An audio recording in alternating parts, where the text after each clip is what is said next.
With me is Jeff Charlton, who is an expert at looking at the damage done to houses. Building Forensics is his company.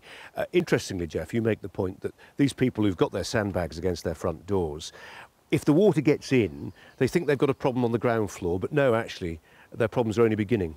Yeah, the main problem is that people understand that water will evaporate and dry out the building, so the water doesn't just magic away. When the water leaves the wet substrates, it goes into the air, and we've got a thing called stack effect, where that warm air, as through evaporation, steadily goes upstairs, can go through concrete floors, wood floors, and just goes up until it reaches something. It goes through concrete floors? Yes, it goes through in vapour phase or gas phase. It goes into H2O, the gas phase of water, and it will go up and it will condense, and sometimes it condenses on the underside of the tiled roof. And then you'll get drips, and then they'll drip down onto the plasterboard. So you'll end up with possibly mould, bacteria, upstairs when you didn't think, you just thought you had a flood downstairs. Part of the assessment work that you do in terms of areas that have been flooded is to test the quality of the water. I know you've been doing some tests just where we are around here. You've got your device with us. This is just a real simple test. It's just a swab, and I've just tested the water here. It's 2,000 relative light units. If that was a clean surface, I'd expect something like 5, 10, 15. Right. So, you know, and it's over 2,000. It's over 2,000. That's not a surprise whatsoever. You know, I'd have thought it might have been 10,000, but you know, we just know it's dirty. This is more used for when we do a decontamination in the home and we check it. Just for people who are watching, and I know a lot of people, the people who are still here, Jeff, many of them are actually watching Sky News as we speak. Yep. Let's just tell them whether what they've been doing here actually serves any purpose. I want you just to walk along a couple of the houses here, because people have fashioned their own improvised floodwater defences. Let's just start over here, because I want to show you something in particular. Because what the homeowners in this particular house, will watch our footing very carefully as we walk along here, have done, is you can just see through there, if our camera can just pick it out, in the air bricks. In this particular house, where they've lifted the furniture, you can see, I think, through the front window there as well. What they've done is, where the air bricks are, they've just stuffed that with foam. Does that do any good, Jeff? Yes, it will. That's a good idea.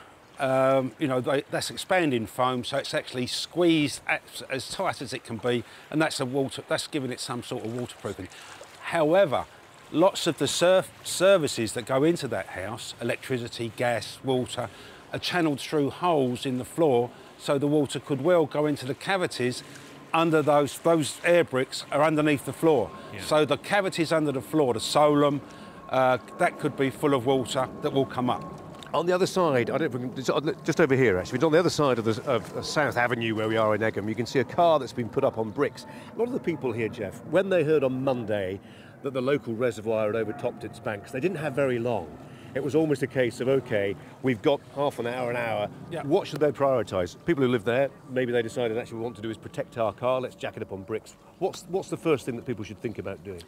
First thing people should have done, which is, it's obviously hindsight, and people don't believe this is going to happen, but you really want to know what sort of level could you expect in a flood when you're on a floodplain. Well, they don't know that, do they? Well, but they can have a guess, you know, because most people could say, well, this will, after a certain height of a foot, it will drain off into somewhere else. So you can get some sort of idea in your floodplain what level it could go to. Next thing we do, well, you know, there was a lot of effort jacking a car up and putting it on a load of bricks. Probably would have been more sensible to drive it away and put it somewhere else.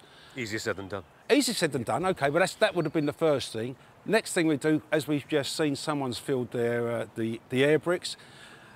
Lots of people are putting sandbags up, but really you must put polythene sheeting behind the sandbags and put the sandbags to hold the polythene there and seal it. And that's going to give you a lot more protection.